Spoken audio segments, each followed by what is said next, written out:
Abre tu Biblia en el primer libro de Reyes, capítulo 3. El día de hoy vamos a continuar con nuestra serie que comenzamos hace 3 semanas, Proverbio y Refrán, un estudio en primero y segundo libro de Reyes. Y hasta ahorita hemos visto cómo David murió, el sucesor al trono se llama Salomón, es su hijo. Y la semana pasada vimos cómo David le exhortó a esforzarse y ser hombre, ¿recuerdas? Un hombre de la palabra, ¿no? Y vimos cómo Salomón, como un mandato de Dios en Deuteronomio, él tenía que escribir una copia de la ley de Dios. Pero también vimos cómo él afirmó su reino acabando con aquellos que habían traicionado a David y que de cierta manera lo habían traicionado también a él como rey. Y el día de hoy vamos a continuar con el capítulo 3 y 4. Quizás en el capítulo 3 está la historia más conocida acerca de Salomón, su juicio o la manera en que Dios le usó para juzgar un caso que le trajeron, está en el capítulo 3. Y también vamos a ver cómo Dios le dice: pídeme lo que tú quieras, y le concede eso que pidió, que es sabiduría para juzgar al pueblo. Entonces veremos el día de hoy este capítulo 3 y 4, así es que comencemos orando, ¿les parece? Gracias, Dios, porque podemos venir a ti, Señor, podemos acercarnos a ti este día, Señor, y pedirte que tú nos dirijas, nos guíes por medio de tu palabra, Señor. Queremos conocer más acerca de ti y tu voluntad para nuestras vidas. Y, Señor, sé que tú quieres usar el ejemplo de Salomón para eso, Señor, para mostrarnos a nosotros, Señor, lo que tú quieres de nuestra vida, Señor. Ponemos este tiempo en tus manos, Señor, y te pedimos que seas tú, Señor, guiándonos y hablándonos y transformándonos con el poder de tu Espíritu, Señor. Te lo pedimos en el nombre de Jesús. Amén. Amén. En Proverbios capítulo 8, versículo 11, me dice: porque mejor es la sabiduría que las piedras preciosas, y todo cuanto se puede desear no es de compararse con ella. El libro de Proverbios lo escribió Salomón. Y Salomón expresa esto: la sabiduría es mejor que todo el oro, mejor que las piedras preciosas, mejor que lo que consideramos más valioso. Pero incluso todo lo que pudiéramos desear o todo lo cuanto quisiéramos no se compara con la sabiduría. Y es lo que vamos a ver el día de hoy, ver cómo Salomón pide sabiduría en estos capítulos. Leamos la primera porción de este capítulo 3, que es una porción larga, del versículo 1 al versículo 15, y vayamos meditando en esto. Dice así, primer libro de Reyes, capítulo 3, verso 1. Salomón hizo parentesco con Faraón, rey de Egipto, pues tomó la hija de Faraón y la trajo a la ciudad de David, entre tanto que acababa de edificar su casa y la casa de Jehová y los muros de Jerusalén alrededor. Hasta entonces el pueblo sacrificaba en los lugares altos, porque no había casa edificada al nombre de Jehová hasta aquellos tiempos. Mas Salomón amó a Jehová, andando en los estatutos de su padre David. Solamente sacrificaba y quemaba incienso en los lugares altos. E iba el rey a Gabaón, porque aquel era el lugar alto principal, y sacrificaba allí. 1000 holocaustos sacrificaba Salomón sobre aquel altar. Y se le apareció Jehová a Salomón en Gabaón una noche en sueños, y le dijo Dios: pide lo que quieras que yo te dé. Y Salomón dijo: tú hiciste gran misericordia a tu siervo David, mi padre, porque él anduvo delante de ti en verdad, en justicia y con rectitud de corazón para contigo. Y tú le has reservado esta tu gran misericordia, en que le diste hijo que se sentara en su trono, como sucede en este día. Ahora pues, Jehová Dios mío, tú me has puesto a mí tu siervo por rey en lugar de David mi padre, y yo soy joven y no sé cómo entrar ni salir. Y tu siervo está en medio de tu pueblo, el cual tú escogiste, un pueblo grande que no se puede contar ni numerar por su multitud. Da pues a tu siervo corazón entendido para juzgar a tu pueblo, para discernir entre lo bueno y lo malo. Porque ¿quién podrá gobernar tu pueblo tan grande? Y agradó delante del Señor que Salomón pidiese esto. Y le dijo Dios: porque has demandado esto y no pediste para ti muchos días, ni pediste para ti riquezas, ni pediste la vida de tus enemigos, que demandaste para ti inteligencia para oír juicio. He aquí lo he hecho conforme a tus palabras. He aquí te he dado corazón sabio y entendido, tanto que no ha habido antes de ti otro como tú, ni después de ti se levantará otro como tú. Y aún también te he dado las cosas que no pediste, riquezas y gloria, de tal manera que entre los reyes ninguno haya como tú en todos tus días.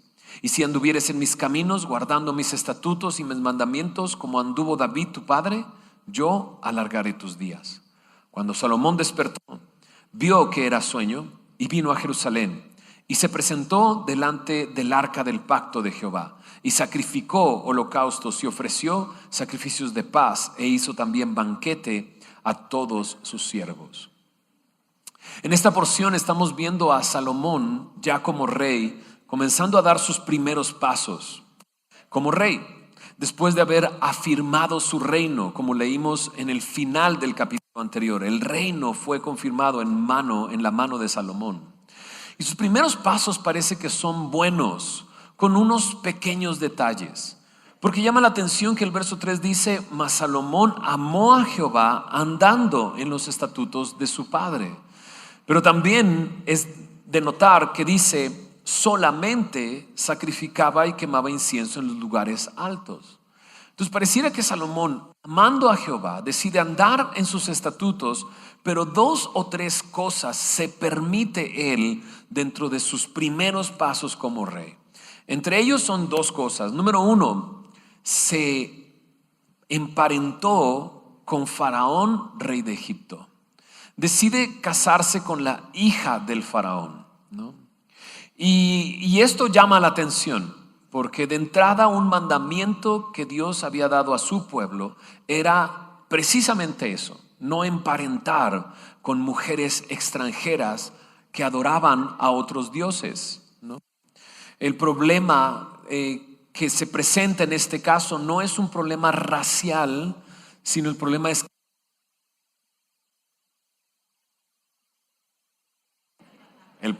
el micrófono. No es cierto. El problema no era algo racial, el problema es que no adoraban al mismo Dios. Y lo que Dios establece en su mandamiento es que no se casen con mujeres extranjeras que adoren otros dioses, porque iban a apartar su corazón para adorar a otros dioses. Y lo que hace Salomón de entrada es hacer esto, ¿no? Entonces de repente nos podemos ir un poco con el verso 3: amó a Jehová y andando en los estatutos de su padre David, ¿no? Y a veces en nuestra vida así somos, queremos andar en la palabra de Dios, pero nos permitimos ciertas cosas y no lo vemos como bueno, no está tan mal, ¿no? Por lo menos estoy haciendo todo esto más. Pero esas van a ser semillas que van a dar mucho fruto más adelante en la vida de Salomón. Ahora, llama la atención que dice: emparentó con Faraón, rey de Egipto. Porque en la Biblia Egipto, y para el pueblo de Israel, Egipto es uno de sus enemigos. No solamente es uno de sus enemigos, es de donde Dios rescató a su pueblo. Egipto representaba esclavitud, representaba opresión. Y Salomón, el primer paso que da es hacer una sociedad o una alianza con Egipto. Si recuerdas, además de haber pedido Dios que el rey que se siente en el trono tiene que transcribir la ley de Dios, le dijo 3 cosas en las que no tenía que hacer. Si recuerdas, era aumentar sus caballos, por lo tanto no tenía que ir a Egipto, ¿no?, a comprar caballos, a hacerse de caballos, para no aumentar y pensar soy fuerte. No aumentar el número de sus esposas, porque desviarían su corazón. Y también, número 3, no podría aumentar sus riquezas para no confiar en ninguna de estas 3 cosas, ¿no? Ahora, se entiende que no vas a ir a comprar caballos a Egipto, menos conseguirte una esposa. Pero también nos muestra el panorama de cómo está la situación en esa región, en esa época. El reino de Salomón en este momento es más grande que el reino de Egipto, porque el que daba a su hija para casarse con alguien era el que era menor. Se le está dando a un rey para que su estatus suba. Entonces estamos hablando de una época en la que el reino de Salomón es más grande que todos los demás reinos. Un primer paso y ya está dando un paso chueco. Un segundo paso, bueno, lo que leímos ahí en el verso 3. Amaba a Dios, andaba en los estatutos de su padre David, solamente sacrificaba y quemaba incienso en los lugares altos. Y esto es algo que los pueblos de esa región hacían cuando adoraban a sus dioses, no al Dios de Israel, sino a sus propios dioses. Y eran los lugares altos porque la gente tenía esto en mente, que si estaba más alto, entonces Dios los escuchaba más fácil. Y hacían sus sacrificios a esos dioses en los lugares altos. Incluso dice que el rey fue al lugar alto principal en la región de Gabaón. Y lo que estaba haciendo Salomón estaba equivocado. Porque había el arca de Jehová, estaba en Jerusalén. Su padre David se lo había llevado a Jerusalén y la había puesto en una tienda que él había hecho ahí en Jerusalén. Pero Salomón no va a donde está la presencia de Dios, sino va a un lugar alto. Y una vez más, es un detalle muy pequeño en el caminar de Salomón. Porque podríamos decir, bueno, todo mundo va ahí. O sea, es lo común, es lo que todo mundo hace, ir y adorar a un lugar alto. Y además me queda aquí cerca, ¿no? Pero no quiere decir que sea lo correcto. Entonces Salomón da pasos amando al Señor, pero sus primeros pasos son chuecos. Pero en su misericordia y en su gracia, Dios se revela a él. Dios lo va a bendecir de una manera increíble. Estamos a punto de ver cómo Dios lo va a bendecir.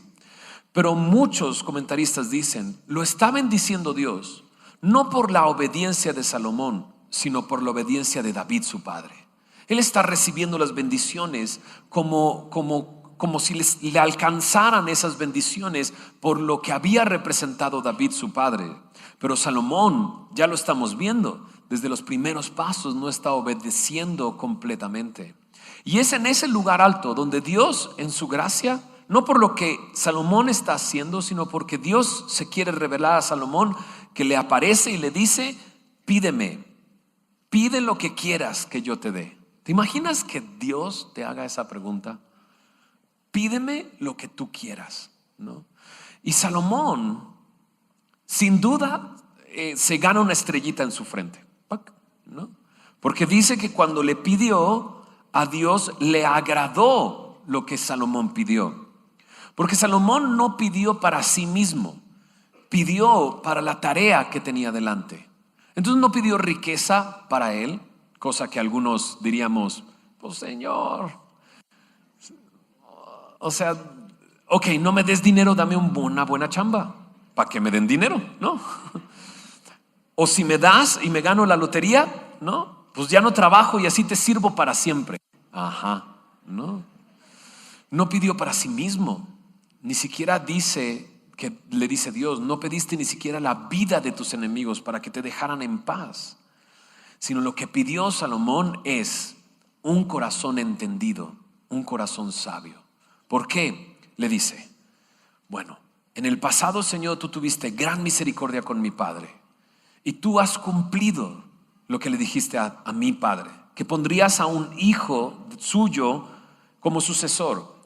Y ahora aquí estoy, Señor. Pero le dice Salomón, soy joven, no sé cómo entrar ni salir, necesito sabiduría para gobernar a este pueblo. Entonces, ¿para quién estaba pidiendo? Estaba pidiendo para el pueblo. Dame sabiduría de tal manera que yo pueda gobernar. Y a Dios le agradó eso, ¿no? Ahora, estamos diciendo, ¿Te imaginas que Dios te dijera, pídeme lo que quieras? No. Y te lo voy a dar, ¿no? Lo que quieras que te dé, te lo voy a dar. Pero en cierto sentido, la Biblia sí me dice eso. Jesús dice, hasta ahora nada has pedido en mi nombre. Pide y recibiréis, para que vuestro gozo sea cumplido. Entonces sí, la palabra de Dios me dice, Jesús dice, pide y recibirás. Llama y se te abrirá, ¿no? Entonces nos damos cuenta que Jesús nos ha puesto delante de nosotros eso. Y dices, pues yo pido y no recibo, ¿no? Ahora sí que como que busco y no busco, ¿no? Pido y no recibo. Y Santiago nos dice claramente, en Santiago capítulo 1, hablando acerca del pedir, en el capítulo 3 de Santiago, o 4. Ahí lo buscas, en el 4, al principio. Dice él, pides y no recibes. Y dice, porque pides mal, porque pides para gastar en tus deleites. Y eso es lo que le agradó a Dios, que Salomón no pidió para gastar en sus deleites, sino que pidió para los demás. Salomón se iba a convertir en un canal de bendición para todo su reino, para todo su pueblo. Y Dios le concede la petición que le pidió. Un corazón sabio, un corazón entendido. Y le dice a Dios, bueno, como has demandado esto, no pediste cosas para ti, te voy a dar conforme a lo que me pediste. Y le dice ahí en el verso 12, si te das cuenta, he aquí te he dado corazón sabio y entendido, y no habrá otro, ni antes ni después, como tú en esto. Dice, pero como no me pediste eso y me pediste esto, también te voy a dar. Y dice en el verso 13, riquezas y gloria, como nadie en tus días, como ningún otro rey en tus días. Entonces la sabiduría se extiende a antes y después de su reinado, no hay otro como él. La riqueza y gloria se extiende solamente a sus días. Y le dice, tampoco pediste largos días, ¿verdad? Algunos pediríamos eso, Señor, hazme vivir muchos años y ver a mis nietos y mis tataranietos, ¿no? Pero Salomón tampoco pidió eso, pero se lo concede con una condición. Si tú andas en mis caminos y guardas mis estatutos y mis mandamientos, te daré largos días, ¿no? Y eso no es otra cosa sino la gracia de Dios. Dios le está dando gracia a Salomón. Y corazón entendido y sabio me habla de sabiduría, ¿no? En segunda de Crónicas, capítulo 1, donde se narra también este momento, dice ahí que Salomón pidió sabiduría y ciencia. Sabiduría y conocimiento. Eso es ciencia, conocimiento. Ahora, ¿no son la misma cosa? La respuesta es no. Una cosa es conocimiento, otra cosa es qué haces con ese conocimiento, y eso se le conoce como sabiduría. Sabiduría es el saber qué hacer con lo que ahora yo sé, ¿no? Y Salomón va a adquirir mucha sabiduría, y veremos en los próximos versículos cómo adquirió mucha sabiduría, ¿no? Pero iba en el camino con mi hija hace unos días y íbamos escuchando este relato. Lo pusimos en la Biblia hablada, ¿no? Le pones play y aparece el relato. Y mi hija no puede avanzar como 3 versículos sin preguntar, a ver, ¿pero cómo? ¿No? Es muy chistoso. Le digo, vamos a escucharlo completo. Pasan 2 versículos, ¿pero cómo? ¿No? ¿Pero cómo? Y entonces cuando llegó a ese momento en que dice, antes de él ni después de él habrá alguien con un corazón sabio y entendido como él, ¿no? Ella dijo, a ver, papá, espérame. Entonces ahí le pongo pausa, ¿no? Me dice, pero ¿cómo dice eso? O sea, porque me dijo mi hija, en la Biblia veo que David fue más sabio que Salomón, ¿no? O sea, Salomón en sus últimos días se va a apartar de Dios. Y ahorita nos vamos a adelantar un poco para ver eso. Y David, ella decía, y creo que David era un mejor rey. ¿Cómo puede decir que no había otro más grande antes que él? ¿No es más grande David que Salomón? Y yo así de, pues ahí dice que él es el más sabio, ni modo, ¿no? Pero muchos nos preguntamos eso. Ahora, una cosa es que Dios le haya dado sabiduría para gobernar. Otra cosa es que tenga sabiduría espiritual. Y me llama la atención que la palabra que pareciera que gobierna esta idea de estos dos capítulos es la palabra corazón. David tenía un corazón, no sabio y entendido, sino un corazón conforme al corazón de Dios. Y eso hace la diferencia entre David y Salomón. David también, digámoslo bien coloquialmente, la regó, pecó, falló, hizo malo, ¿no? Le falló a Dios, pero tenía un corazón conforme al de Dios y por lo tanto se arrepentía y volvía a la relación con Dios. Pero Salomón tenía un corazón sabio y entendido, y eso es lo que tenía. Entonces algunos preguntan, ¿le hubiera pedido otra cosa a Dios? ¿Le hubiera pedido, dame un corazón como el de mi padre? No sabemos, no podríamos, no hay un hubiera. ¿Qué hubiera pasado si hubiera pedido mejor un corazón para ti, Dios, todos los días de mi vida, en vez de pedirle un corazón sabio y entendido, ¿no? Pero bueno, Dios le concede la petición, le da riquezas y gloria, y veremos eso, y le da sabiduría. Veamos un ejemplo de esta sabiduría actuando en la vida.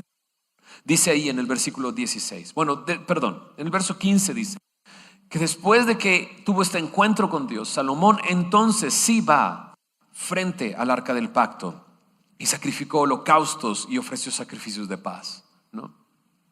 Entonces, a pesar de que él había dado dos pasos un poco chuecos, ¿no?, lo que hizo fue responder a Dios trayendo holocaustos, que significa una ofrenda completamente quemada, ¿no?, que significa una vida completamente entregada a ti, ¿no?, y un sacrificio de paz, que me habla de un sacrificio de comunión. Quiero tener comunión contigo, Dios. Pero veamos lo que sucede. Verso 16. En aquel tiempo vinieron al rey dos mujeres rameras y se presentaron delante de él. Y dijo una de ellas: ah, Señor mío, yo y esta mujer morábamos en una misma casa, y yo di a luz estando con ella en la casa. Aconteció el tercer día después de dar yo a luz, que ésta dio a luz también, y morábamos nosotras juntas. Ninguno de fuera estaba en casa, sino nosotras dos en la casa. Una noche el hijo de esta mujer murió porque ella se acostó sobre él. Se levantó a medianoche y tomó a mi hijo de junto a mí, estando yo tu sierva durmiendo, y lo puso a su lado, y puso al lado mío su hijo muerto. Cuando yo me levanté de madrugada para dar el pecho a mi hijo, he aquí que estaba muerto. Pero lo observé por la mañana y vi que no era mi hijo el que yo había dado a luz. Entonces la otra mujer dijo: no, mi hijo es el que vive y tu hijo es el muerto. Y la otra volvió a decir: no, tu hijo es el muerto y mi hijo es el que vive. Y así hablaban delante del rey, ¿no? Este es un caso en el que se tiene que juzgar quién tiene la razón. Y nos damos cuenta que llega hasta el lugar más alto, hasta con el rey. Es probable que hayan pasado por diferentes juicios y nadie había llegado a una conclusión, porque la conclusión es muy difícil. No hay testigos, solamente son estas dos mujeres, ¿no? No hay pruebas de ADN para saber de quién es el hijo. No hay sino o solamente la palabra de una u otra. Es la palabra de esa mujer contra la palabra de la otra mujer. Y como dice ahí, las dos mujeres eran rameras, eran prostitutas. Era difícil como decidir quién tenía la razón y de quién era el hijo que estaba vivo. Y llega hasta delante del rey este caso. Y ahí están él. Y una dice: mi hijo es el que está vivo, tu hijo es el que está muerto. Y la otra dice: mi hijo es el que está vivo, tu hijo es el que está muerto. Y así estaban entre ellas. Y el rey entonces toma una decisión. Verso 23. El rey entonces dijo: esta dice, mi hijo es el que vive y tu hijo es el muerto. Y la otra dice: no, mas el hijo tuyo es el muerto y mi hijo es el que vive. Y dijo el rey: tráiganme una espada. Y trajeron al rey una espada. Enseguida el rey dijo: partid por en medio al niño vivo y dad la mitad a una y la otra mitad a la otra. Entonces la mujer, de quien era el hijo vivo, habló al rey: porque sus entrañas se le conmovieron por su hijo. Y dijo: ah, Señor mío, dad a este el niño vivo y no lo matéis. Mas la otra dijo: ni a mí ni a ti, partidlo. Entonces el rey respondió y dijo: dad a aquella el hijo vivo y no lo matéis, ella es su madre. Todo Israel oyó aquel juicio que había dado el rey y temieron al rey, porque vieron que había en él sabiduría de Dios para juzgar. Llegó hasta un límite este juicio y nadie podía juzgar entre estas dos mujeres. Y entonces viene una decisión salomónica, así se le conoce en nuestros días, ¿no? Una decisión salomónica. Un pingüino para ti y un pingüino para ti. Listo, mitad y mitad. Pero estos no son pingüinos. Este es un niño. Y cuando Salomón está diciendo: pártanlo por la mitad, la mujer que es madre de este hijo, bueno, lo vimos en la historia, dice: no lo mates, prefiero que viva y que viva con esta mujer, no importa, pero no lo mates. Y la otra, pues ahora sí que cayó redondita, ¿no? Pues ni tuyo ni mío, pártanlo, ¿no? Y era como hacer sufrir a la otra mujer lo que ella ya estaba sufriendo. Y se dan cuenta quién es la mujer. Solamente es una muestra, un ejemplo de la sabiduría de Salomón para decidir un caso que estaba completamente cerrado y que no había manera de tomar una decisión. Es, dice ahí, sabiduría de Dios para juzgar. En un caso muy personal, muy íntimo, en la cual el escritor del primer libro de Reyes nos mete hasta la sala del rey para ver qué fue lo que sucedió. Pero no solamente Salomón tenía sabiduría para decidir en estos casos personales, por así decirlo, sino que para más. Mira lo que dice en el verso 1 del capítulo 4. Reinó pues el rey Salomón sobre todo Israel, y estos fueron los jefes que tuvo: Azarías, hijo del sacerdote Sadoc; Elioref y Ahías, hijos de Sisa, secretarios; Josafat, hijo de Ahilud, canciller; Benaía, hijo de Joiada, sobre el ejército; Sadoc y Abiatar, los sacerdotes; Azarías, hijo de Natán, sobre los gobernadores; Zabud, hijo de Natán, ministro principal y amigo del rey; Aizar, mayordomo; y Adoniram, hijo de Abda, sobre el tributo, ¿no? Entonces Salomón no solamente tiene sabiduría para juzgar este caso de estas dos mujeres, sino sabiduría para poner en una área de su gobierno a cada persona. Y para esto se requiere sabiduría. No cualquiera puede dirigir una compañía, mover personas, acomodar a las personas en el lugar correcto, para que entonces el gobierno y el reino pudiera funcionar como debe de funcionar, ¿no? Habla de liderazgo, lo que Salomón está haciendo, y para esto también se requería sabiduría. Ayer mis hijas estaban viendo MasterChef. ¿Alguien sabe lo que es eso? Nadie va. Estaban viendo MasterChef y estaba una señora que le decían, y yo escuchaba desde el otro cuarto, ¿no? Nada más escuchaba que le decían y le reclamaban a esta mujer: no, es que tú eras la que tenía que dirigir el equipo y te la pasaste partiendo cebolla, nada más. ¿Alguien lo vio? No. Okay. Partiendo cebolla, ¿no? Y entonces ya nada más escuchaba que la mujer nada más lloraba, pues partió cebolla, ¿no? O algo así. En realidad lo que estaba pasando es que no tenía aptitudes para dirigir un equipo. Salomón, a través de la sabiduría de Dios, tenía aptitudes para poner en cada lugar a las personas adecuadas en cada área. Nos llama la atención que aparece Abiatar ahí, ¿recuerdas? La semana pasada vimos cómo Abiatar fue enviado a la ciudad de los sacerdotes, pero en algún momento estuvo como sacerdote y queda registrado que estuvo como sacerdote a la par con Sadoc. Pero no solamente eso, mira lo que continúa diciendo en el verso 7. Tenía Salomón 12 gobernadores sobre todo Israel, verso 7, los cuales mantenían al rey y a su casa. Cada uno de ellos estaba obligado a abastecerlo por un mes en el año. Y aquí están los nombres. Estos son los nombres de ellos. El hijo de Hur en el monte de Efraín. Detalle curioso. Hijo en hebreo es Ben, ¿no? Entonces este se llama Ben-Hur, ¿no? No es el de la película, pero tiene el mismo nombre que el de la película. Es Ben-Hur. El hijo de Hur en el monte de Efraín. El hijo de Decar en Macás, en Saalbim, en Bet-Semes, en Elón y en Bet-Anán. El hijo de Esed en Arubot, este tenía también a Soco y toda la tierra de Efer. El hijo de Abinadab, ¿no?, en todos los territorios de Dor, este tenía por mujer a Tafat, hija de Salomón. Baana, hijo de Ahilud, en Taanac y Megiddo, en todo Bet-Seán, que está cerca de Seratán, más abajo de Jezreel, desde Bet-Seán hasta Abel Meolá y hasta el otro lado de Jocmeam. El hijo de Geber en Ramot de Galaad, y este tenía también las ciudades de Jair, hijo de Manasés, las cuales estaban en Galaad. Tenía también la provincia de Argob, que estaba en Basán, 60 grandes ciudades con muro y cerraduras de bronce. Y Nadab, hijo de Ido, este es Benido, ¿no?, en Mahanaim.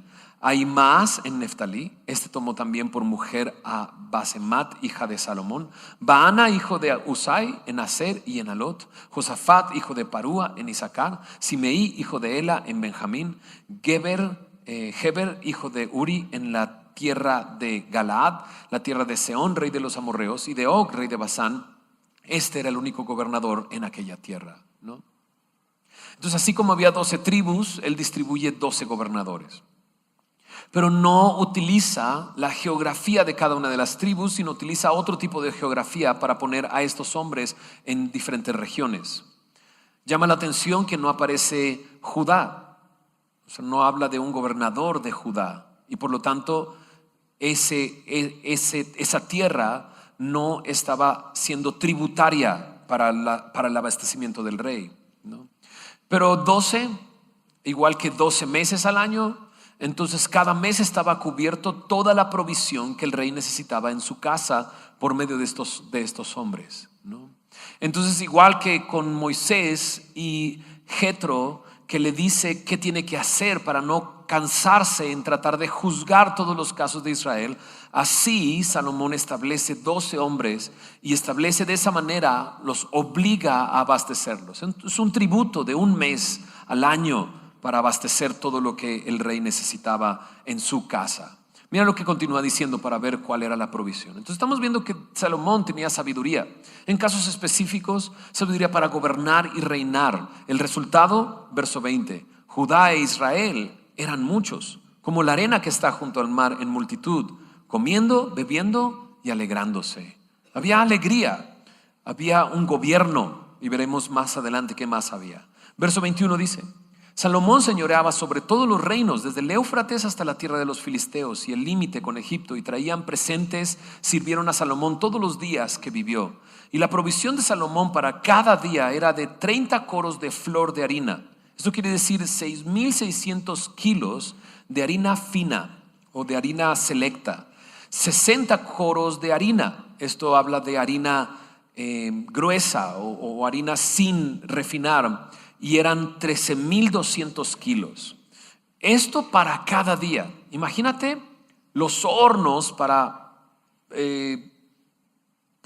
para hacer pan con toda esta harina, ¿no? Es demasiada harina para un solo día, pero era lo que se requería para cada día en la casa de Salomón. Ahorita vamos a ver por qué. 10 bueyes gordos, 20 bueyes de pasto, o sea, pues silvestres y orgánicos. Prácticamente eso es lo que significa. Bueyes gordos que se alimentaban silvestremente y bueyes que eran alimentados solamente con un alimento especial.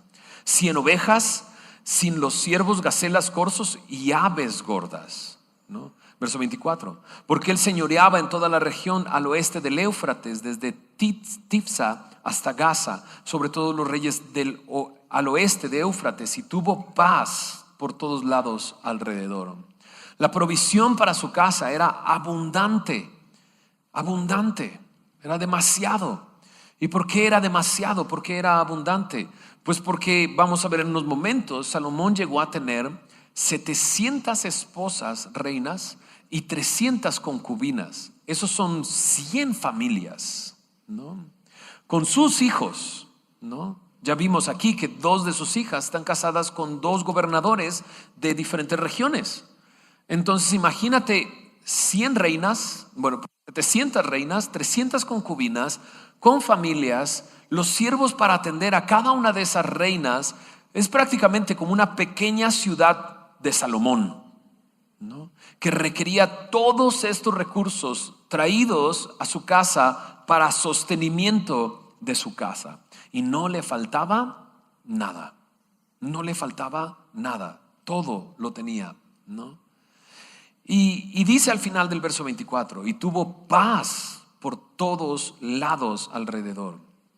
Y paz que se extendió no solamente en su familia. Verso 25, Judá e Israel vivían seguros. Esto significa viviendo en paz y con seguridad.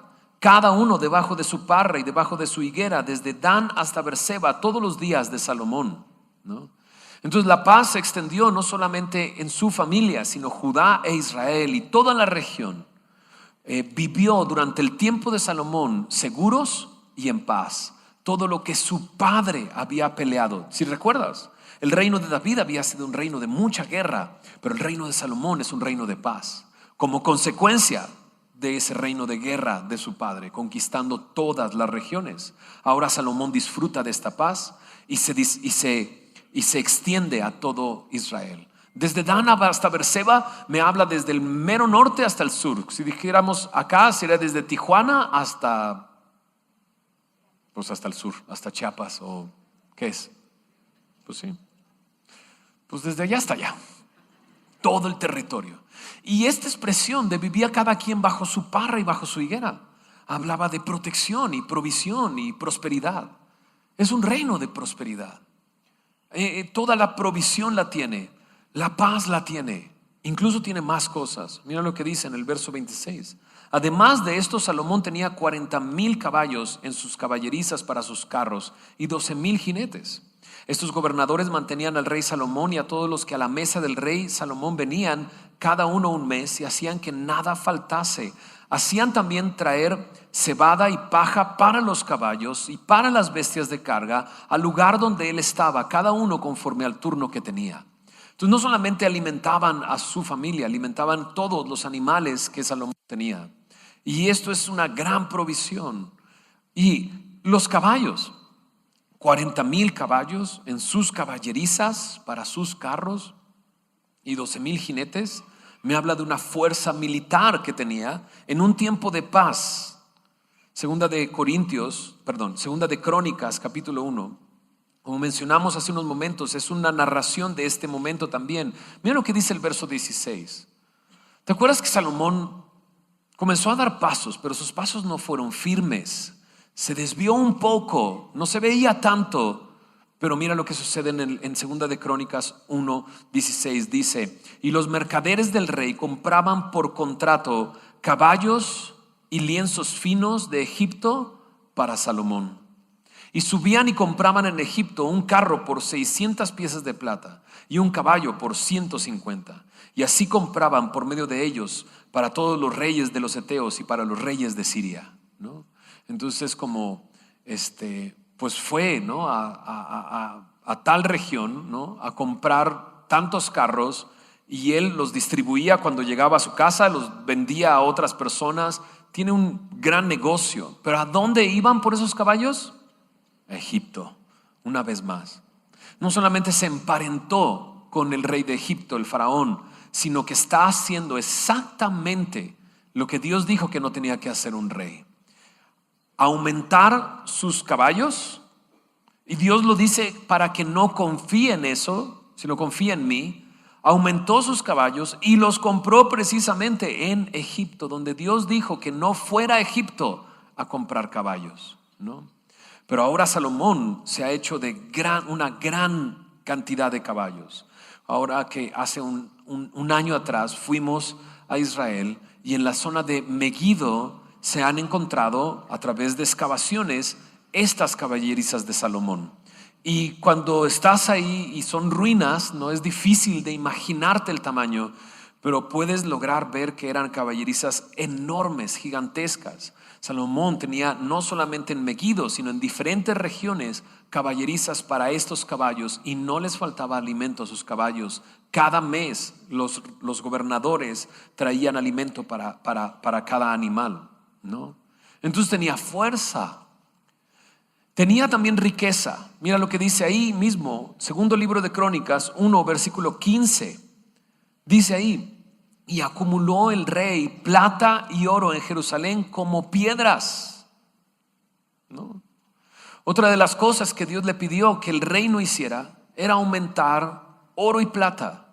Pero Salomón tenía oro y plata como piedras. Si viste el Hobbit y la cueva de los enanos, así me lo imagino, caminando y nadando sobre oro y plata, porque tenía oro y plata como si fueran piedras. Las acumuló, riquezas, fuerza. No solo eso, acompáñame de regreso a Reyes, capítulo 4. Nos quedamos en el verso 29. Dice: Dios dio a Salomón sabiduría y prudencia muy grandes, anchura de corazón como la arena que está a la orilla del mar. Y esta anchura de corazón la utilizó para llenarse más y más de sabiduría y conocimiento. No solo tenía entonces provisión abundante, tenía paz y se extendió a todo Israel y Judá, tenía fuerza con acumular todos estos caballos, tenía riquezas acumulando oro y plata, tenía sabiduría. Dios le concedió sabiduría y prudencia. Miren lo que dice el verso 30. Era mayor la sabiduría de Salomón que la de todos los orientales y que toda la sabiduría de los egipcios, ¿no? Se sabe que los egipcios fueron expertos en diferentes ramas de la ciencia y del conocimiento. Bueno, Salomón era más sabio que toda la sabiduría de los egipcios. Verso 31. Aún fue más sabio que todos los hombres, más que Etán Ezraíta. Lo único que sabemos de él es que escribió un salmo, el Salmo 89. No sabemos más de él, pero sin duda era muy sabio. Salomón era más sabio que él. Y que Emán, Calcol y Darda, hijos de Maor, y fue conocido entre todas las naciones de alrededor, ¿no? Entonces su sabiduría era muy grande. No solamente tenía, otra vez repito, provisión, paz, fuerza, riqueza, sabiduría, tenía creatividad. Mira lo que dice el verso 32. Compuso 3,000 proverbios y sus cantares fueron 1,005. De los proverbios, en el libro de los proverbios, escritos por Salomón, tenemos alrededor de 600 proverbios, pero él escribió 3,000. Y cantares, tenemos el Cantar de los Cantares. Después del libro de Eclesiastés está este libro, Cantar de los Cantares, y es uno de esos cantos que él compuso, pero compuso 1,005. Entonces no solamente tenía, vuelvo a añadir, provisión, paz, fuerza, riqueza, sabiduría, creatividad para escribir canciones y poemas. En el verso 33 dice: también disertó sobre los árboles, desde el cedro del Líbano hasta el hisopo que nace en la pared. Asimismo disertó sobre los animales, sobre las aves, sobre los reptiles, sobre los peces, ¿no? Tenía inteligencia y conocimiento de la naturaleza. Estudió los árboles, se volvió un botánico. Estudió los animales, se volvió un zoólogo. Y estudió no nada más los animales, sino cada rama de los animales, las aves, los reptiles, los peces. Y empezó a juntar información e información e información. Salomón se volvió una persona muy inteligente, llena de conocimiento. No solamente tenía eso. Checa lo último, verso 14. Y para oír la sabiduría de Salomón venían de todos los pueblos y de todos los reyes de la tierra, a donde había llegado la, ¿qué dice? Fama de su sabiduría. No solamente tenía, otra vez, provisión, paz, fuerza, riqueza, sabiduría, creatividad, inteligencia, conocimiento, sino también tenía fama. Era un hombre famoso que iban y lo visitaban, ¿no? Y me imagino todo lo que sucedía mientras lo visitaban.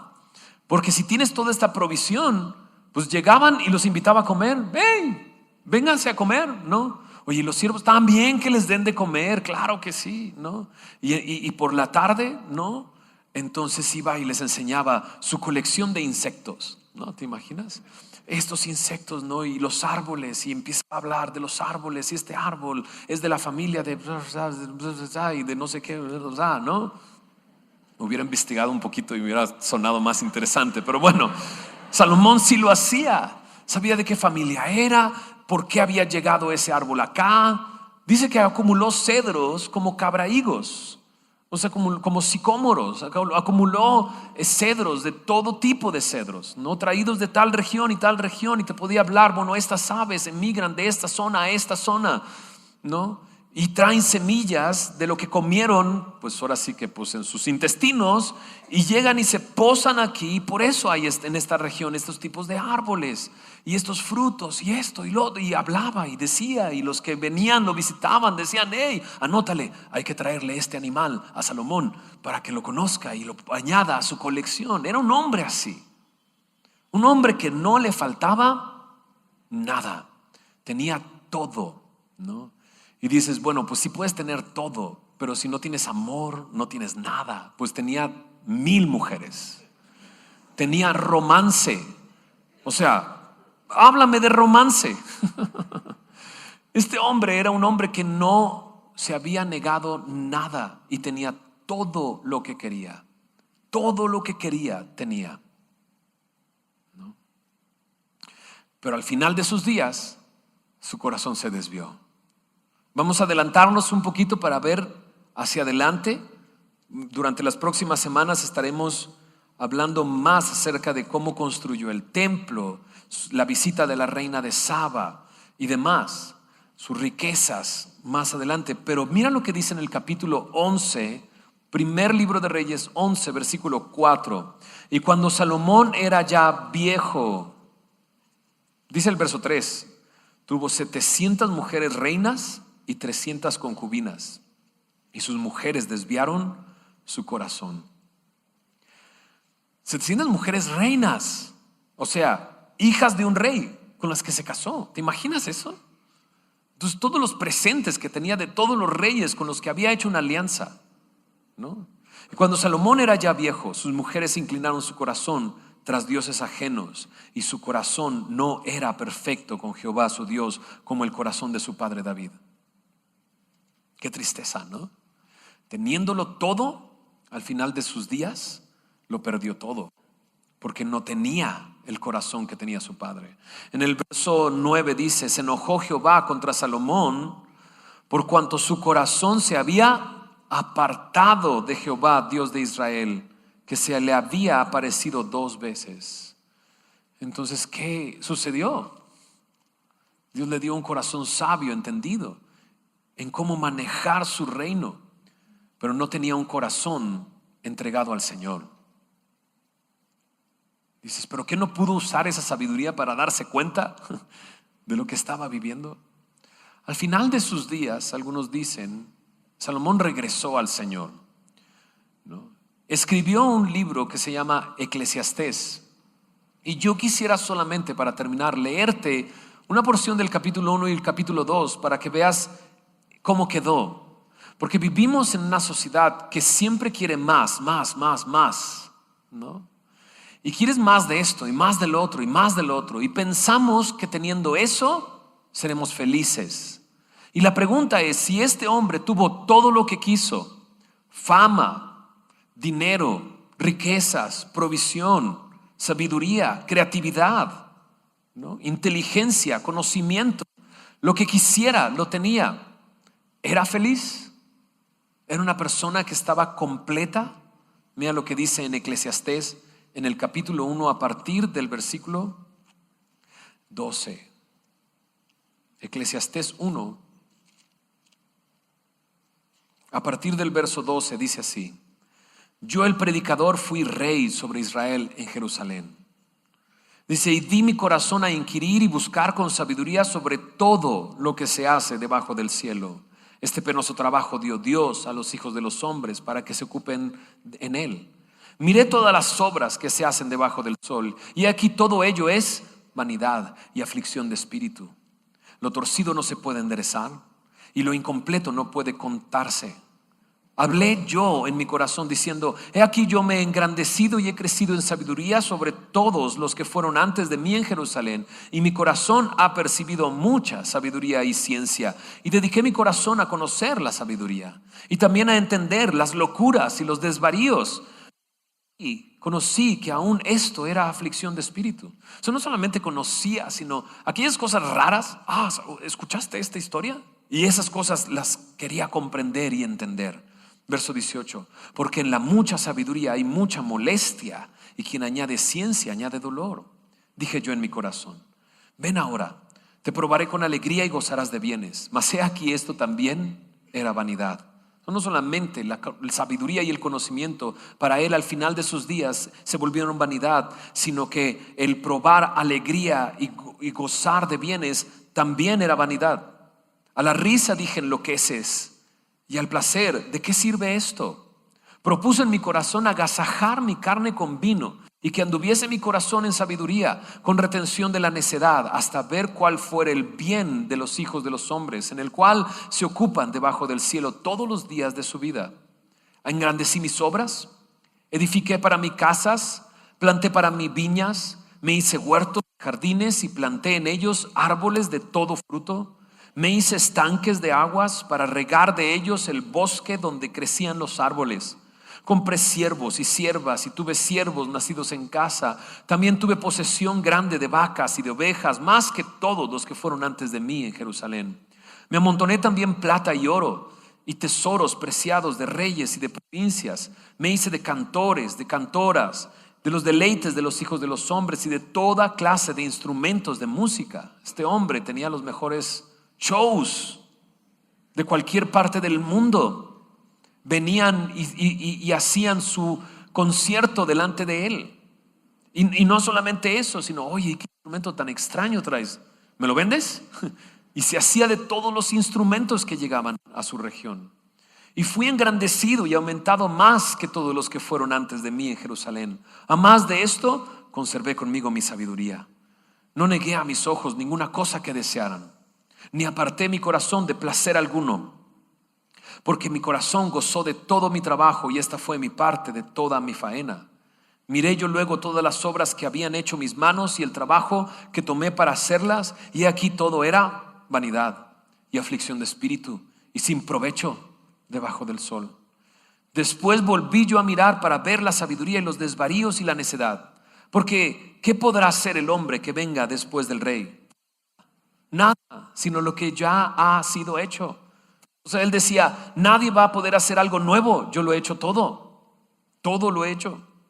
Y he visto que la sabiduría sobrepasa la necedad, como la luz a las tinieblas. El sabio tiene sus ojos en su cabeza, mas el necio anda en tinieblas. Pero también entendí yo que un mismo suceso acontecerá al uno como al otro. O sea, ¿de qué sirve ser sabio? Pues de nada. Porque el necio y el sabio les pasa lo mismo. Entonces dije yo en mi corazón: como sucederá al necio, me sucederá también a mí. ¿Para qué pues he trabajado hasta ahora para hacerme más sabio? Y dije en mi corazón que también esto era vanidad, porque ni del sabio ni del necio habrá memoria para siempre, pues en los días venideros ya todo será olvidado, y también morirá el sabio como el necio. Aborrecí por tanto la vida, porque la obra que se hace debajo del sol me era fastidiosa, por cuanto todo es vanidad y aflicción de espíritu. Asimismo aborrecí todo mi trabajo, como había hecho debajo del sol, el cual tendré que dejar a otro que vendrá después de mí. Y quién sabe si será sabio o necio el que se enseñoreará de todo mi trabajo, en que yo me afané y en que ocupé debajo del sol mi sabiduría. Eso también es vanidad. Volvió por tanto a desesperanzarse mi corazón acerca de todo el trabajo en que me afané y en que había ocupado debajo del sol mi sabiduría. Que el hombre trabaje con sabiduría y con ciencia y con rectitud, y que haya de dar su hacienda a hombres que nunca trabajó en ello. También esto es vanidad y mal grande. Porque ¿qué tiene el hombre de todo su trabajo y de la fatiga de su corazón, con que se afana debajo del sol? Porque todos sus días no son sino dolores, y sus trabajos molestias, y aún de noche su corazón no reposa. Eso también es vanidad. No hay cosa mejor para el hombre sino que coma y beba, y que su alma se alegre en su trabajo. También he visto que esto es de la mano de Dios. Porque ¿quién comerá y quién se cuidará? ¿Qué dice ahí? ¿Mejor que yo? Wow. Ahora sí que está amargado, viejito y amargado y triste, escuchando esas palabras.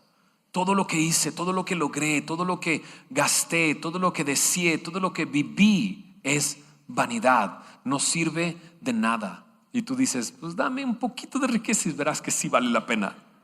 No. A Salomón le faltaba algo. ¿No? A Salomón le faltaba algo. Al final de este discurso, un día lo vamos a ver, capítulo a capítulo. Qué emocionante, ¿verdad? Ya lo viste y dijiste, órale, qué padre. Eclesiastés 12, versículo 13. Dice Salomón al final de todo. Dice, el final de todo el discurso oído es este: teme a Dios y guarda sus mandamientos, porque esto es el todo del hombre. Escúchame bien, proverbio y refrán. Salomón se está convirtiendo para nosotros en un ejemplo de una persona que quiere vivir para sí mismo y no tiene ninguna satisfacción, y que termina sus días diciendo todo es vanidad, todo es vanidad, todo es aflicción de espíritu. Y dice él al final, teme a Dios y guarda sus mandamientos. Y podríamos voltearlo a ver y Salomón, hubieras hecho eso, Salomón, pero no lo puede hacer. No puede temer a Dios y guardar sus mandamientos. Como cualquier hombre en esa tierra no lo puede hacer. Solo no lo puede hacer. ¿Qué necesitas? Necesitas de Cristo. Y lo interesante es que la Biblia presenta a Cristo como la sabiduría de Dios. Incluso dice acerca de Jesús que en Él están escondidos todos los secretos de la sabiduría y del conocimiento. Pablo ora por los filipenses. Mira lo que dice en Filipenses capítulo 1 en el versículo 9. Cuando Pablo ora por la gente que vivía en Filipos, les dice en el verso 9: pido en oración que vuestro amor abunde aún más y más en toda ciencia y todo conocimiento, para que apruebes lo mejor, a fin de que seáis sinceros y irreprensibles para el día de Cristo, llenos de frutos de justicia que son por medio de Jesucristo, para gloria y alabanza de Dios. ¿Para qué es la sabiduría? Porque la Biblia me dice que pida sabiduría. Si me hace falta sabiduría, pida sabiduría. Pero la sabiduría no es para mí. La sabiduría debería de traer una transformación en mi vida, de tal manera que pueda aprobar lo mejor y ser sincero e irreprensible. Pero Salomón no vivió así. ¿Qué le faltó a Salomón? A Salomón le faltó lo que tú y yo podemos tener el día de hoy: Cristo. Porque no hay manera de temer a Dios y guardar sus mandamientos si Cristo no transforma en mi corazón y mi vida. Es el mismo Jesús que le dijo a esa mujer: tú bebes de esta agua y volverás a tener sed. Y puedes pasar toda tu vida tratando de saciar tu sed y allá. Y Jesús dice: y seguirás teniendo sed. Pero si bebes del agua que yo te daré, no tendrás sed jamás, sino que de tu interior correrán ríos de agua viva que salten para la vida eterna. Salomón estaba perdido en el aquí y en el ahora, tratando de satisfacer su alma y su espíritu con lo de aquí y lo de ahora. Y si tú estás tratando de vivir de esa manera, Salomón te está diciendo: yo ya lo viví, ¿no? I've been there, I'm done that, dice el gringo. Lo he hecho y lo he vivido. Y Salomón te lo puede decir. Y ya viejito te dice: teme a Dios, guarda sus mandamientos. Pregunta: ¿cómo? Por medio de Cristo en tu vida. La Biblia me dice que el pecado que el hombre ha cometido lo lleva hacia la muerte. Lo lleva hacia el olvido, hacia una eternidad separado de Dios. Pero Cristo, cuando nosotros nos descarriamos como ovejas y cada uno de nosotros se apartó por su camino, dice: Dios cargó en Cristo el pecado de todos nosotros. Y siendo Él sabiduría de Dios, siendo Él en quien están escondidos todos los tesoros de la sabiduría y del conocimiento, tomó nuestro lugar en la cruz del Calvario, para que todo aquel que en Él cree no se pierda, mas tenga vida eterna, una vida nueva en Él. Y cuando entonces Él se convierte en el buen pastor de nuestras almas, le seguimos y encontramos pastos. Por eso podemos decir: el Señor es mi pastor, nada me faltará. Como Asaf dijo en el Salmo 73, ¿a quién tengo en los cielos sino a ti? Y fuera de ti nada deseo en esta tierra. Salomón lo que necesitaba era a Cristo. Lo que nosotros necesitamos es a Cristo. Que Él pueda cambiar nuestra vida y transformar nuestro ser. Y desde el interior Él ponga satisfacción en nuestra alma para vivir de manera que le agrade. Y viva siguiendo el consejo de Salomón. Teme a Dios y guarda sus mandamientos. Porque eso es el todo del hombre. Proverbio y refrán. Ahora sí que si tú quieres vivirlo en carne propia, ¿no?